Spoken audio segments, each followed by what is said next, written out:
जैसा आप जानते हैं, हिंदी भाषा में अनेक शब्द अपने मूल रूप में ही प्रयुक्त होते हैं, लेकिन कुछ शब्द ऐसे होते हैं जिनके आगे कुछ शब्दांश लगाने से नए शब्द बन जाते हैं।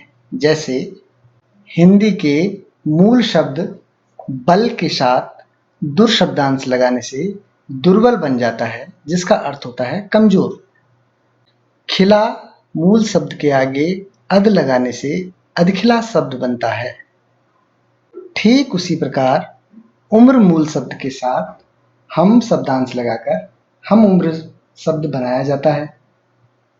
उपरोक्त के आधार पर हम कह सकते हैं, जो शब्दांश मूल शब्दों से पहले जुड़कर उसके रूप और अर्थ में परिवर्तन कर नए शब्दों की रचना करते हैं, उन्हें उपसर्ग कहते हैं। एक मूल शब्द में अलग अलग शब्दांश लगाकर अनेक नए शब्द बनाए जा सकते हैं और प्रत्येक का अर्थ भी भिन्न भिन्न होता है। जैसे तालिका के अनुसार गुण मूल शब्द में निर, अव, शा या दुर शब्दांश लगाकर नए शब्द निर्गुण, अवगुण, सगुण या दुर्गुण का निर्माण होता है।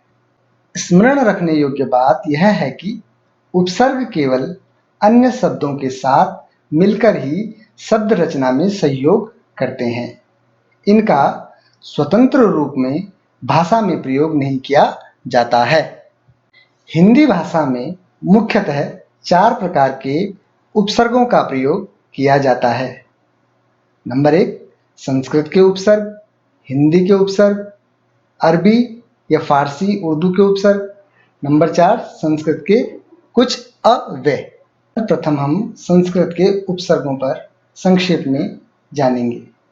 संस्कृत में अ, उप, अनु, अव, प्र, शु, द्र, वि आदि उपसर्गों के संयोग से या उनको जोड़कर नए शब्दों का निर्माण किया जाता है।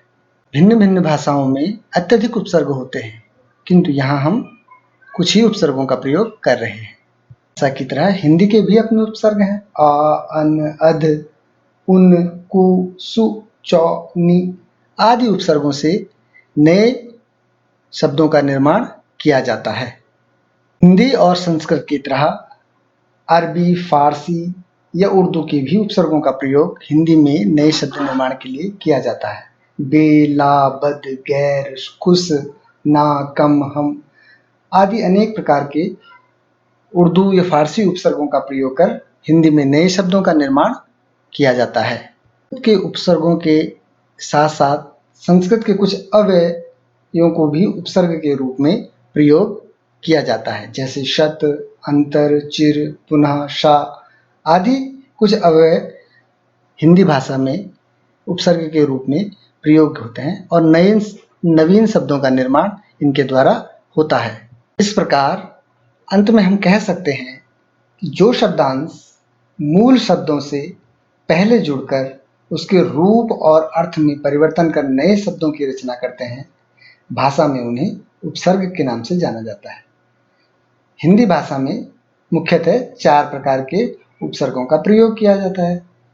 नंबर 1, संस्कृत के उपसर्ग, हिंदी के उपसर्ग, अरबी, फारसी या उर्दू के उपसर्ग और संस्कृत के कुछ अव्यय भी उपसर्ग के रूप में हिंदी में प्रयोग किए जाते हैं।